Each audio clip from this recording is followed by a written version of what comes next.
శ్రీ సాంబ సదాశివ పరబ్రహ్మణే నమో నమః. మహాశివరాత్రి పర్వదిన సందర్భంగా ఈ రోజున శివపదం ఒక నూతన ధ్వనిముద్రిక వెలువడుతున్నది. శివపద పరంపరలో ఇది 34వ ధ్వనిముద్రిక. గతంలో 2 ఆల్బముల్లో అత్యద్భుతంగా స్వరపరిచి ప్రాచుర్యం పొందించిన శ్రీ బాలసాయి గారు స్వరపరిచినటువంటి శివపదాలు ఇవి. ఇందులో విశేషమైన పాటల్ని చాలా చక్కగా స్వరపరిచారు. ప్రత్యేకమైన రాగాల్లో, ప్రత్యేకమైన గాయకుల స్వరాల్లో ఈ పాటలు మనం వినవచ్చు. అన్ని దేవతల తత్వము లబ్బురముననొకటై కన్నారగ కనిపించెను కాలకంఠ నీవై.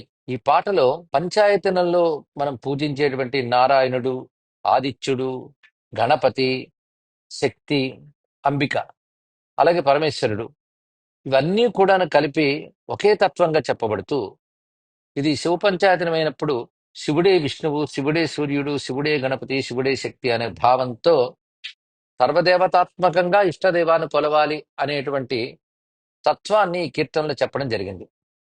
అన్ని దేవతల తత్వము లబ్బురమున ఒకటి, సర్వదేవతత్వములు కలిసి శివుడు. ఎందుకంటే శివుడు మనం పూజించినప్పుడుగా సర్వవ్యాపకుడు అంటాం. విశ్వమంత పూర్ణమై వెలిగే చిద్విగ్రహ. చిత్ అనగా చైతన్యం. విశ్వమంతా పూర్ణమైన ఏ చిత్తున్నదో చైతన్యము, అది విశ్వేశ్వర స్వరూపం. అప్పుడు సర్వవ్యాపకుడు గనక ఆయనే విష్ణుమూర్తి. అదేవిధంగా జగత్తుగా ఆది కాంతి పరమేశ్వరుడే. ఆదిత్య, అదే ఆదిత్యుడు అంటే. అలాగే ప్రపంచ మూల స్ఫూర్తి, స్ఫూర్తి ప్రేరణ కలిగించేవాడిని సూర్యుడు అంటారు. ఆ విధంగా శివుడే సూర్యుడు. జగత్తుక ఆరంభంగా ఉంటూ ఆ జగన్ నిర్వహణలో ఉన్న ఆటంకాలన్నీ తొలగించేవాడు. గగనం మొదలుకొని పంచభూత గణముల్ని ఏలుతున్న విశ్వేశ్వరుడు గణనాయకుడు కాకేమిటి విఘ్నాలు మాన్పుతున్నాడు, ఆదిదేవుడు అయ్యాడు. అలాగే జ్ఞానాగ్నిలో స్ఫురణగా ప్రకాశిస్తూ ఇచ్ఛా క్రియాశక్తి తనదైనటువంటి వైభవంగా జగత్తుని నిర్వహిస్తున్న పరమేశ్వరుడు తానే శక్తి స్వరూపుడు. ఇలాగా దేవతల్లో ఒకడు శివుడు అని కాకుండా సర్వదేవతాత్మకుడు అని భావించాలి. ఇదే పంచాయతన ఆరాధనలో ఉన్నటువంటి వైశిష్ట్యం. ఈ కీర్తన విశేషించి కాంభోజి రాగంలో స్వరపరిచారు. భవతారిణి అనే గాయని చాలా చక్కగా గానం చేశారు.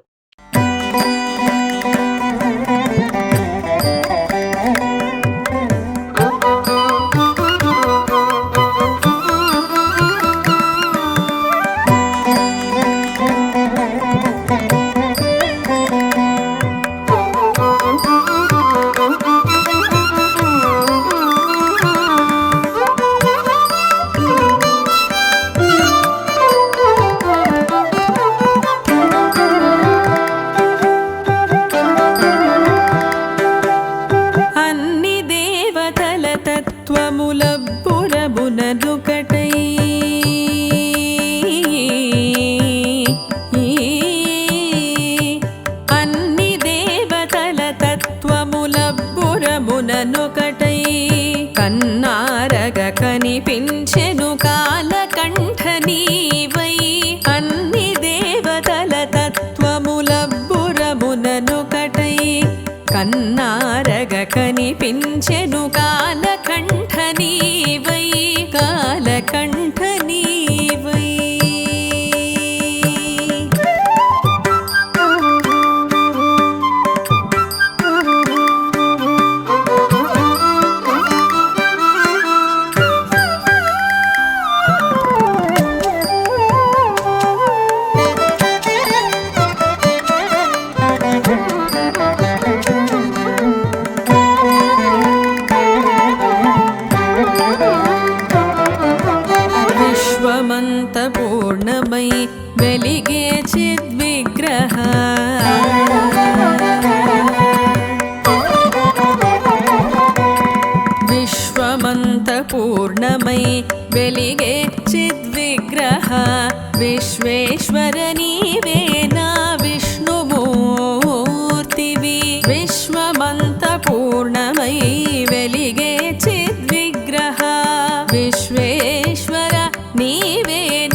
పరమేశ్వరుడు ధవళ సుందర విగ్రహుడు.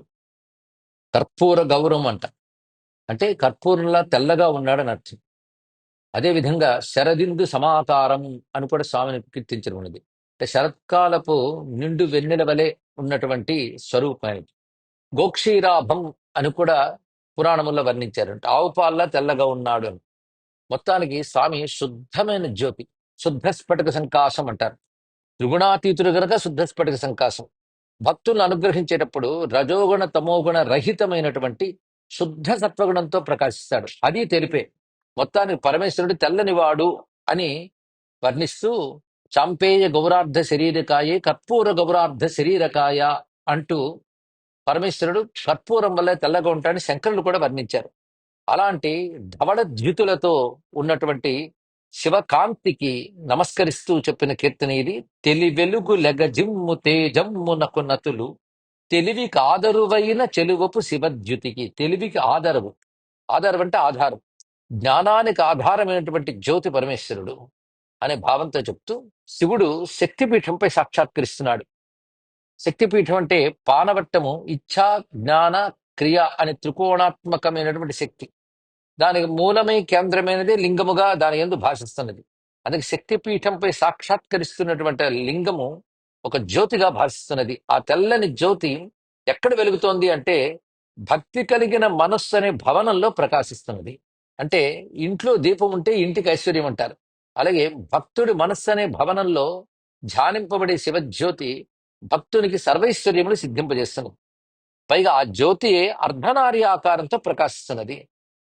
అంటే శివజ్యోతిలో కూడాను శక్తిని భావించడం. ఇది శివశక్త్యోత్స్య మేళనం లింగముచ్యతే అనేటువంటి శాస్త్ర ప్రమాణంతో చెప్పిన మాటే. ఈ జ్యోతి ఏం చేస్తుందంటే సాధారణంగా దీపం దారిని చూపిస్తుంది. ఈ శివజ్యోతి ముక్తి పథాన్ని చూపిస్తున్నది. జ్యోతి తన కాంతులతో దిక్కులంతా వ్యాపించినట్లుగా పరమేశ్వరుడు సర్వ దిక్కుల్ని తన విభూతులతో నింపుతున్నాడు. పైగా జ్యోతి చీకట్టి పోగొడుతుంది, శివుడు అజ్ఞానాంధకారాన్ని తొలగిస్తున్నాడు. పైగా అంధకుడనే అసురుణ్ణి సంహరించాడు అని అంధకాసుర సంహారి అని కూడా పేరు ఆయనకున్నది.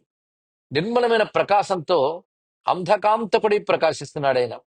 అందుకే సకలమౌ దిక్కులకు సాగి సవరించి తన అకలంక దీప్తితో అంధకాంతకమౌచు ప్రకటమౌ శ్రీప్రభల పరచు షణ్ముఖనుతము అకలుష మహాశాంతి నందించు కాంతికి తెలివెలుగులెగ జిమ్ము తేజమ్ము నకున్నతులు. ఆ కాంతి మహాశాంతినిస్తున్నది.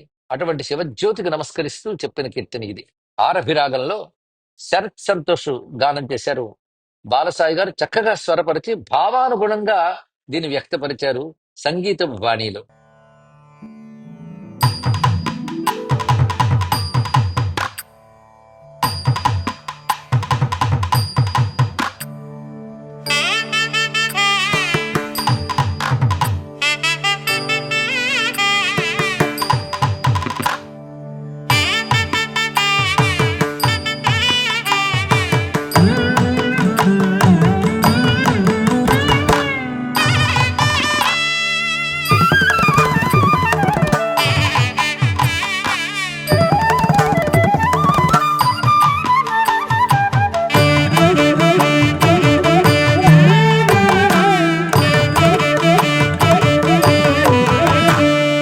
తెలివెలుగులెగజిమ్ము తేజమ్మునకునతులు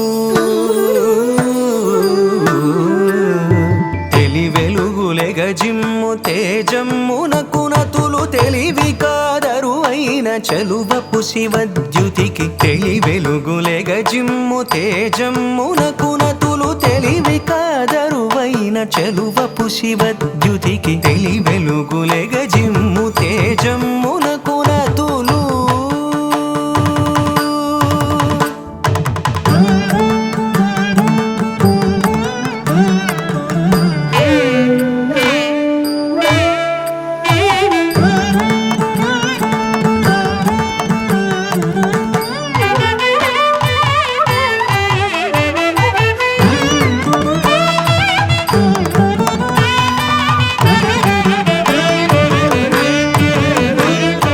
శక్తిపీఠముపై సాక్షాత్కరించి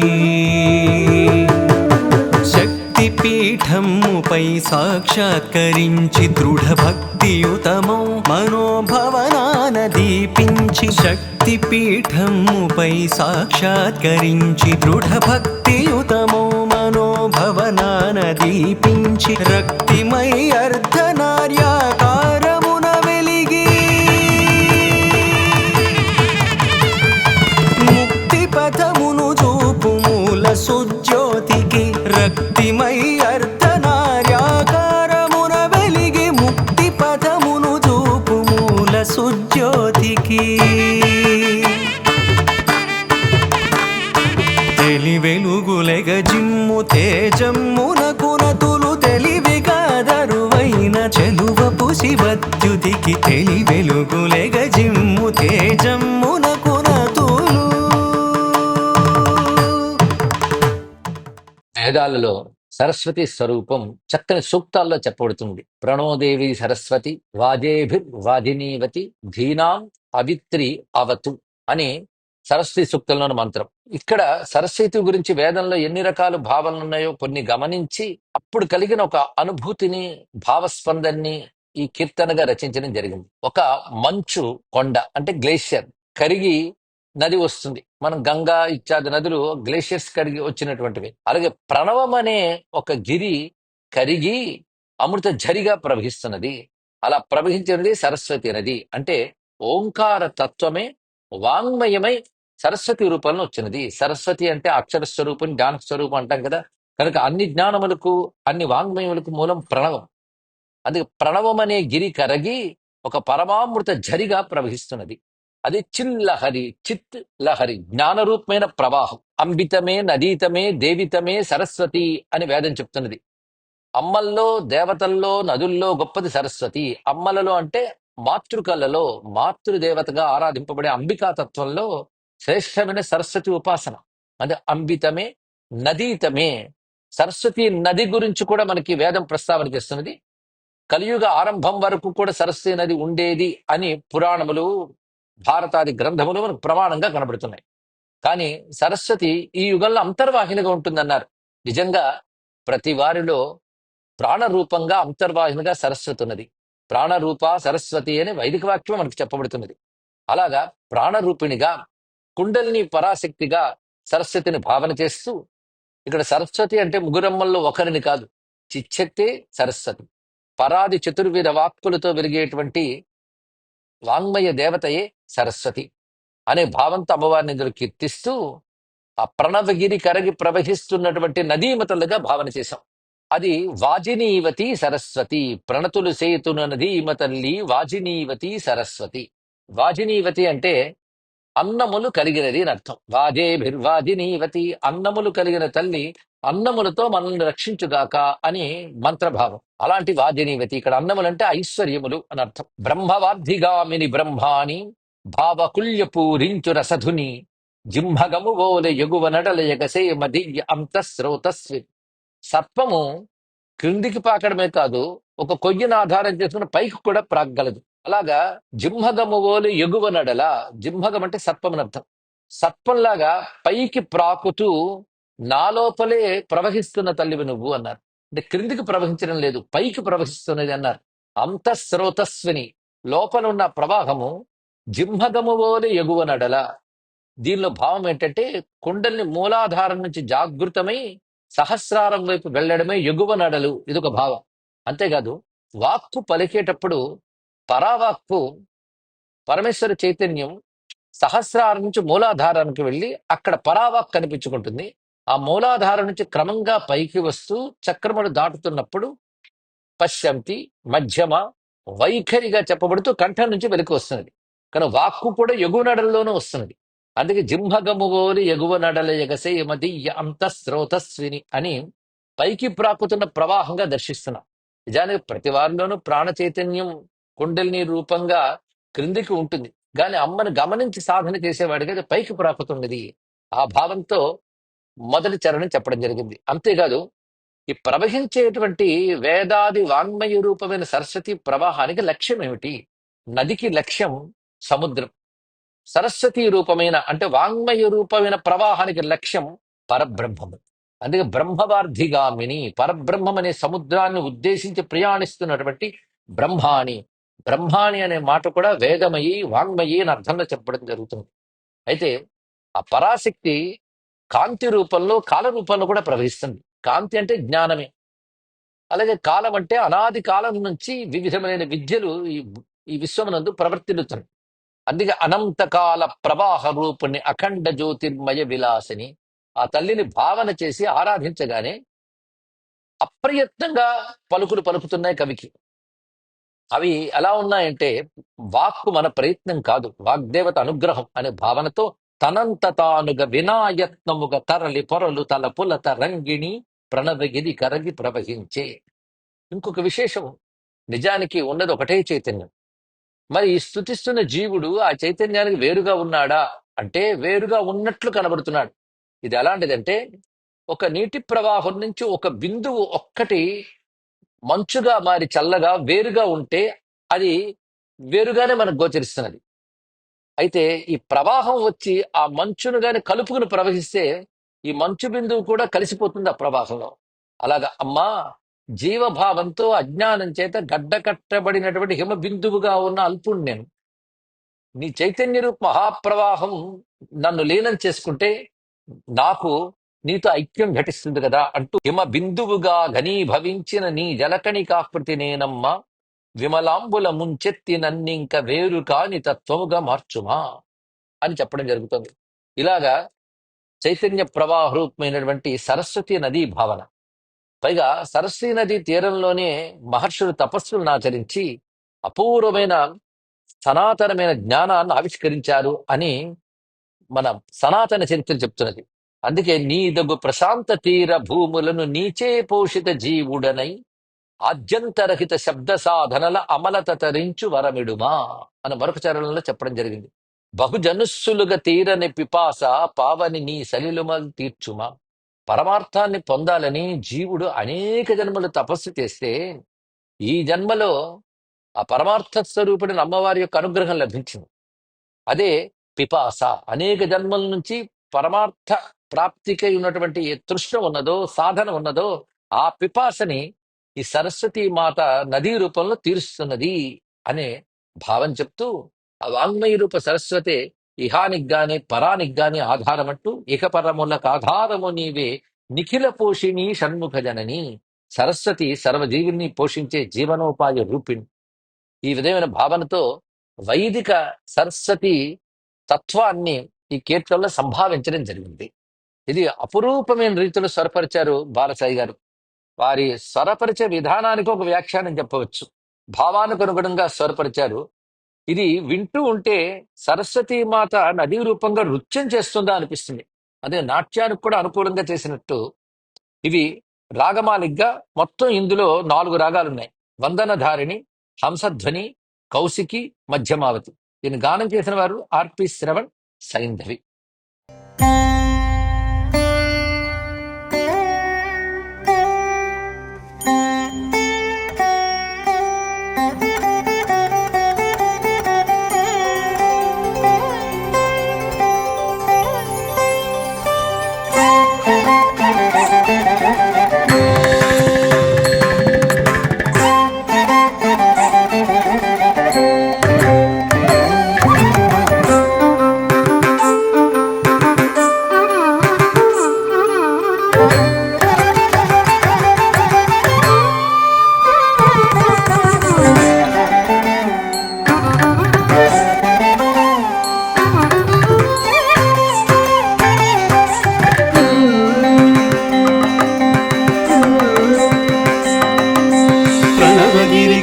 ప్రవహించే పరమామృత ఝరీ చిల్లహరి. ప్రణవగిరి కరగి ప్రవహించే పరమామృత ఝరీ చిల్లహరి. ప్రణతులు సేతులు నదీమ తల్లి, ప్రణతులు సేతులు నదీమ తల్లి వాజినీవతి సరస్వతి. ప్రణతులు సేతులు నదీమ తల్లి వాజినీవతి సరస్వతి. వాజినీవతి సరస్వతి, వాజినీవతి సరస్వతి.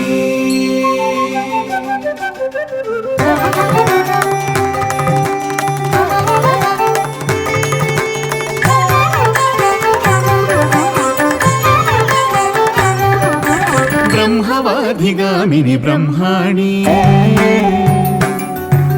బ్రహ్మవాధిగామిని బ్రహ్మాణి భావకుల్య పూరించు రసధుని బ్రహ్మవాధిగామిని బ్రహ్మాణి భావకుల్య పూరించు రసధుని జింహగము మోలయగువ నెడల జగసే మరి అంతఃశ్రోతస్విని అంతఃశ్రోతస్విని జింహగము మోలయగువ నెడల జగసే మరి అంతఃశ్రోతస్విని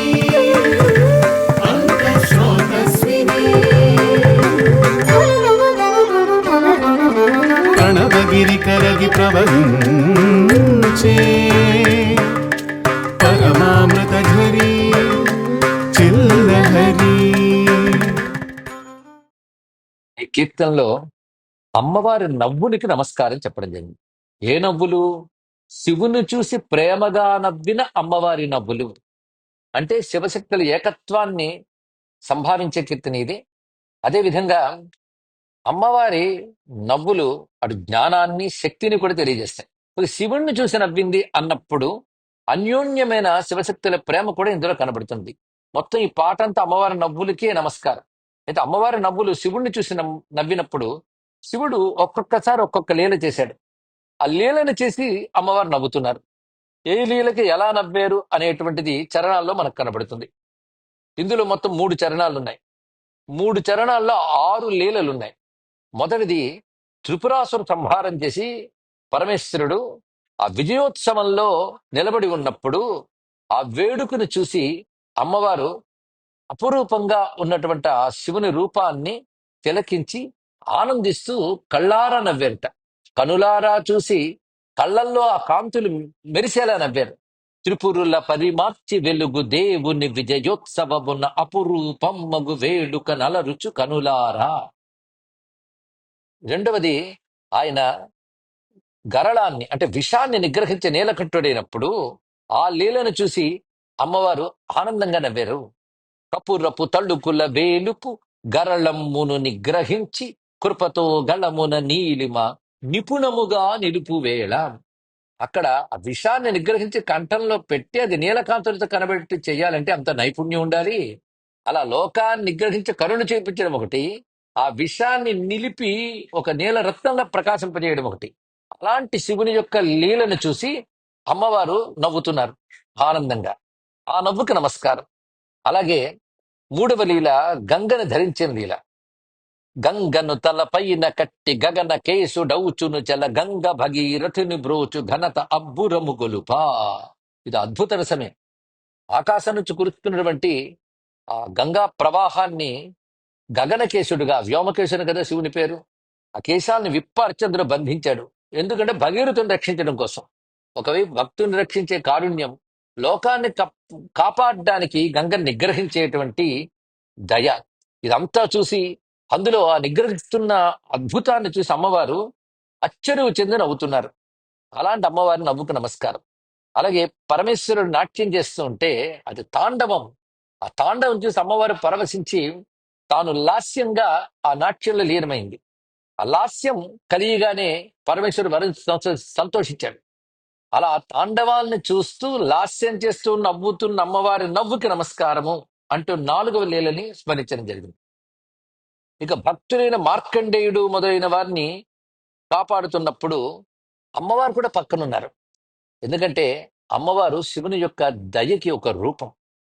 అలాగా నతులగు మృకండ జాదుల వితతముగా నేలునప్పుడు జతగా నిలచి స్వామి దయకు సాకారము నీవై. అప్పుడు దయారూపిణిగా ఆయన ప్రక్కనే నిలబడి ఆ కనికరమంతా కళ్ళలో కనబడేటట్లుగా శివుని చూస్తూ నవ్వుతున్నటువంటి అమ్మవారి నవ్వులకు నమస్కారం. ఇక్కడ శివునితో కలిసి భక్తులను అనుగ్రహిస్తూ కాపాడుతున్న శివుని లీలకు మురిచిపోతున్న అమ్మవారి నవ్వుకు నమస్కారం అంటూ, అదేవిధంగా కైలాసంలో గణపతి కుమారస్వామి శివపార్వతుడు తనయులు వాళ్ళు ఆడుకుంటూ ఉంటే అది చూసి శివుడు మురిసిపోతున్నాడు. పరమ వైరాగ్యవంతుడైన జ్ఞాని అయిన పరమేశ్వరుడు పిల్లల ఆటలతో మురిసిపోతూ ఉంటే ఆ వాత్సల్యాన్ని చూసి అమ్మవారు తాను కూడా వాత్సల్యంతో నవ్వుకున్నది. శివుని యొక్క ఆ భక్తానురక్తికి వాత్సల్య శక్తికి చూసి మురిసిపోతోంది ఆ జగదంబ.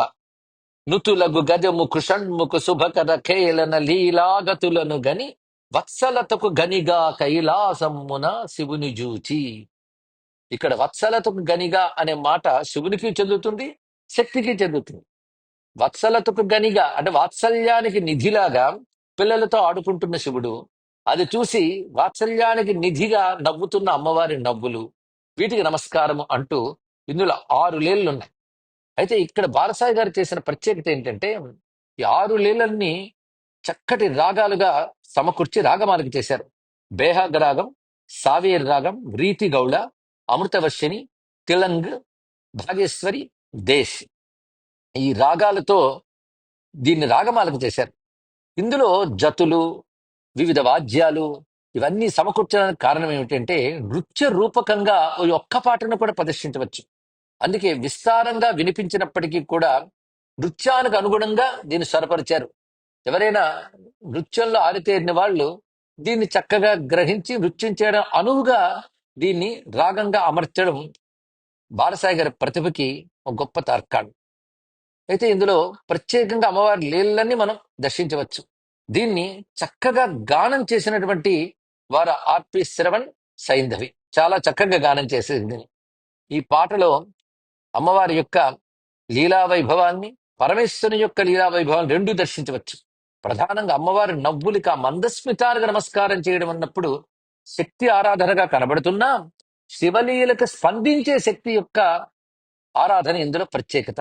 శివుని జూచి వలపులొలికి చిగురించిన నీ నగవుల నవద్యుతులకివే నాదు నమస్సులమ్మ. శివుని చూసి ప్రేమతో స్పందించి చిగురించిన అమ్మవారి నవ్వులనే కొత్త కాంతులకు నమస్సులు.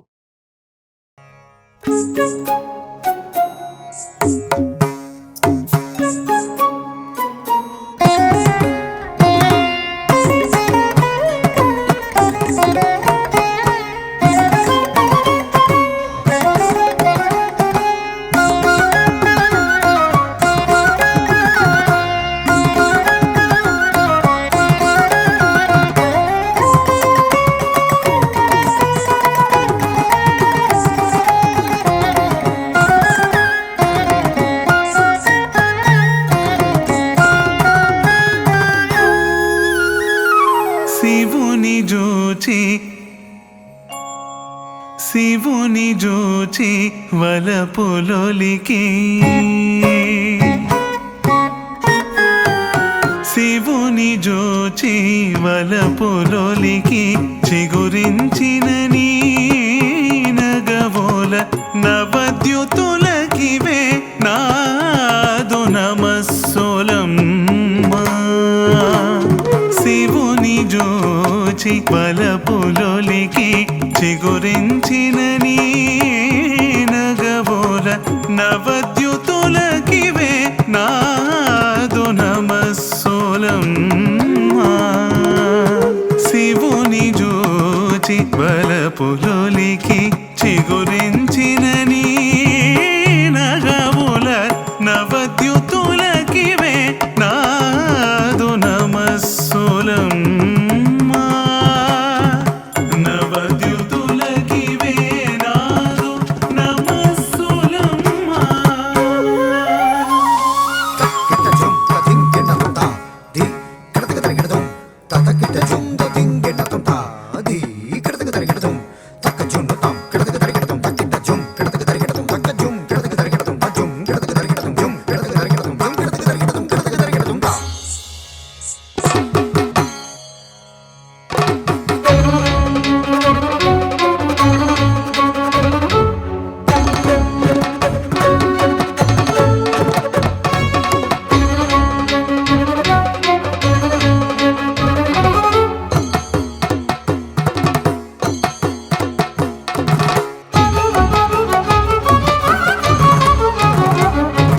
త్రిపురుల పరిమార్చి,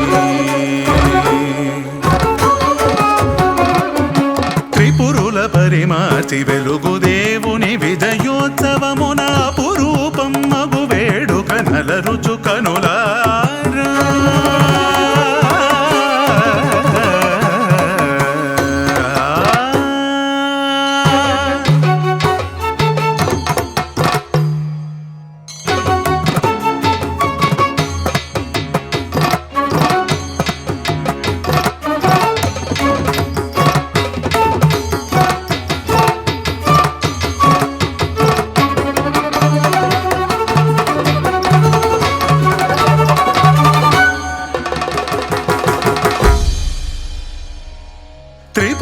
పరిమాచి వెలుగు దేవుని విజయోత్సవమున అపురూపం మగు వేడుక నలరుచు కనులారా అపురూపం మగు వేడుక నలరుచు కనులారా కనులారా కనులారా శివుని జూచి బలపులులికి చిగురించిన నీ నగవుల నవద్యుతులకివే నాదు నమస్సులమ్మా నవద్యుతులకివే నాదు నమస్సులమ్మా. సనో బుద్ధ్యా శుభయా సంయునక్తు అని శ్వేతాశ్వతర ఉపనిషత్తు మంత్రం. అదే గాయత్రిలో ధియోయోన ప్రచోదయ బుద్ధిం యాన ప్రచోదయ. పరమేశ్వరుని అడగవలసింది అంటే సర్వబుద్ధుల్ని వారి కర్మల కొద్దీ ప్రేరేపిస్తున్నావు, నన్ను నీ కృప కొద్దీ ప్రేరేపించు, బుద్ధిని బాగు చేయవయ్యా పరమేశ్వర. ఎలా బుద్ధిని సరిదిద్దాలి అంటే అది సంసిద్ధమై నీ పాదాలను ఆశ్రయించే విధంగా, నీ పాదాలని సేవించే విధంగా బుద్ధిని తీర్చిదిద్దు. బుద్ధిని సరిదిద్దవే శుద్ధ స్ఫటికాంగా సిద్ధమ్మై నీ చరణము చేరి కొలుచు రీతిగా. ఇక్కడ బుద్ధి ఎలా అవ్వాలంటే అది అంతర్ముఖం కావాలి. అంతర్ముఖమై భక్తితో హృదయంలో పరమాత్మను దర్శించగలిగే సత్యదృష్టి బుద్ధికి రావాలని ప్రార్థించడమే చరణాల్లో కనబడుతున్న భావం. అలాగే భ్రాంతులు వదిలి, అంటే మాయామయమైన లక్షణాలు వదిలి పరమేశ్వరుని లీలలు వినిపించేటువంటి క్రాంత దర్శనం కావాలి. క్రాంత దర్శనం అంటే సమ్యక్ దర్శనం. సమ్యక్ దర్శనం అంటే పరమాత్మను అనుభూతులకు తెచ్చుకోవడమే. క్రాంత దర్శనమే కవిత్వము అంటారు. ఎవడైతే క్రాంత దర్శనం వాడే కవి. కనుక కవి కావాలి. ఎందుకు ఆ కవిత్వం అంటే పరమేశ్వరుని వినిపించడానికి. అలా వినిపించగలిగేటువంటి క్రాంత దర్శన శక్తిని ఇమ్మని కూడా ఇందులో ప్రార్థిస్తున్నారు. భ్రాంతులెల్ల మాని నీదు భవ్య లీల వినుతించుచు క్రాంత దర్శనమునందే కవితాబలమీయవే. బుద్ధిని సరిద్దమనేటప్పుడు బుద్ధికి కవితాబలాన్ని ఇచ్చి సరిదిద్దమంటున్నారు. ఆ కవిత్వం కూడా పరమేశ్వరుని లీలను నృతించే కవిత్వం కావాలని కోరిక. ఎందుకు ఆయన్ని అడుగుతున్నామంటే అన్ని భావాలకి ఆయనే ప్రచోదకుడు, ప్రేరకుడు. అసలు గొప్ప కవిత్వం ఏంటంటే వేదమే, అది పరమేశ్వర స్వరూపమే. అందుకే రుచస్సామ యజుర్బ్రహ్మ రీతులు నీవే. రుచస్సామ యజుహు అంటే ఋగ్యజు సామరూపమైన బ్రహ్మరీతులు అంటే వేద రీతులు, వేద మంత్రములు నీ స్వరూపం. అంతేకాదు విచారణ అనేది బుద్ధికున్న ఒక శక్తి. ఆ విచారణ మార్గంతోనే పరమాత్మ జ్ఞాన పద్ధతిలో తెలియబడుతున్నాడు. అందుకే విచారసారము నీవై వెలుగొందే వాంగ్మయ. ఆ స్వామి అనుగ్రహిస్తేనే భక్తి బలం పెరుగుతుంది కనుక బుద్ధిని సరిదిద్దవే అని ప్రార్థిస్తున్నటువంటి కీర్తన ఇది. ఇది శ్రీ విఘ్నేష్ గారు, అభిలాష్ గిరి గారు గానం చేశారు. గాంగేయ భూషణి అని ఒక అరుదైన రాగంలో స్వరపరిచారు బాలసాయి గారు.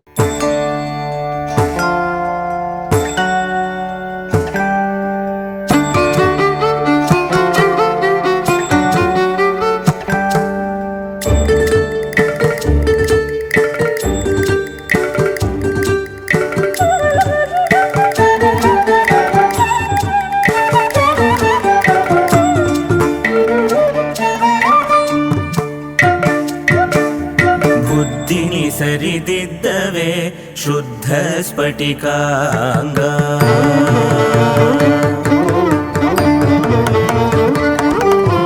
బుద్ధిని సరిదిద్దవే శుద్ధ స్ఫటికాంగా సిద్ధమై చరణము చేరి కొలుచు రీతిగా బుద్ధిని సరిదిద్దవే శుద్ధ స్ఫటికాంగా సిద్ధమై చరణము చేరి కొలుచు రీతిగా బుద్ధిని సరిదిద్దవే శుద్ధ స్ఫటికాంగా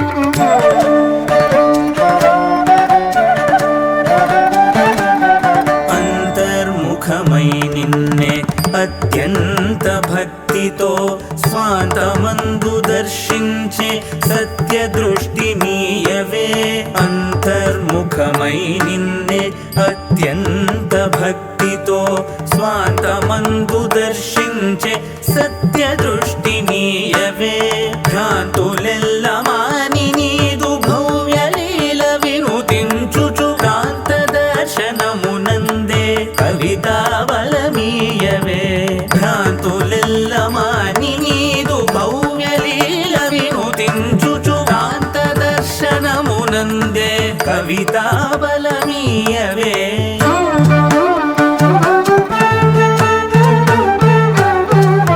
బుద్ధిని సరిదిద్దవే శుద్ధ స్ఫటికాంగా సిద్ధమ్మై నీ చరణము చేరి కొలుచు రీతిగా బుద్ధిని సరిదిద్దవే శుద్ధ స్ఫటికాంగా.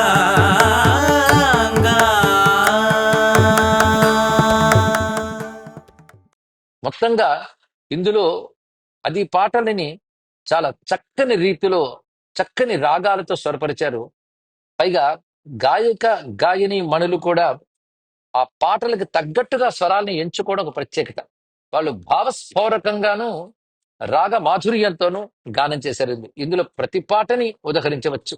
ఇలా ఎన్నెన్నో పాటలు చక్కనివి ఇందులో ఉన్నాయి. సిత శుభాంగ స్మితాపాంగ శ్రీ గౌరీ సంగ అంటూ మరొక కీర్తన ఉన్నది. ఇవన్నీ కూడా ఈ ధ్వనిముద్రిక ద్వారా అందుకోవచ్చు. పరమామృత ఝరి అని ధ్వనిముద్రికి నామకరణం చేయడం జరిగింది. ప్రణవగిరి కరిగి ప్రవహించే పాటలు పరమామృత ఝరి ఉన్నది. ఇక్కడ పరమము అంటేనే బ్రహ్మజ్ఞానం అని అర్థం, బ్రహ్మానందం అని కూడా అర్థం. ఆ బ్రహ్మజ్ఞాన రూపమైన ఆనందం ఏది ఉందో అదే అమృతం. అందుకే పరమ జ్ఞాన రూపమైన అమృత ప్రవాహం అది. అందుకే పరమామృత ఝరి చిల్లహరి అని ఒక కీర్తనలో ప్రస్తావించిన శబ్దమే మొత్తం ఈ ఆల్బమ్ కి పేరుగా పెట్టడం జరిగింది. అంటే శివుని గురించి గానం చేయడమే పరమామృత ఝరి. శివ పదాలన్నీ పరమామృత ఝరులే. అందులో ఈ ధ్వనిముద్రిక చక్కని రాగాలతో చక్కని వాద్య స్వరూపాలతో భావన బలంతో అందించబడుతున్నది. మహాశివరాత్రి పర్వదిన సందర్భంగా సహృదయులకు ఋషిపీఠం తరపున అందిస్తున్నటువంటి శివపదం ఇది. ఈ శివపదాన్ని సమర్పణ చేస్తున్నటువంటి వారు శివపద భక్తులు శ్రీయుతులు పుసులూరి రాజేశ్వరి వెంకటరమణ దంపతులు. వీరు అమెరికాలో ఉంటూ శివపదంపై భక్తి కలిగి ఉంటూ అనేక ప్రవచనాలు శ్రద్ధగా వింటూ వాటిలో ఉన్నవి అనుష్ఠిస్తూ ఉన్నటువంటి పుణ్య దంపతులు. వీరు శివపద భక్తితో ఈ మహాశివరాత్రి నాడు శివ కైంకర్యంగా దీన్ని సమర్పణ చేస్తూ ఉన్నారు. ఈ ధ్వనిముద్రిక ద్వారా ఋషిపీఠం ఈ రోజున శివార్చన చేసుకుంటున్నది. దీనికి కావలసిన వారు ఇక్కడ పేర్కొంటున్న లింకు ద్వారా అందుకోవచ్చు, అందించవచ్చు. శివపదముల్లో ఇది 34వది. సర్వం శ్రీ సాంబ సదాశివ చరణారవిందార్పణమస్తు.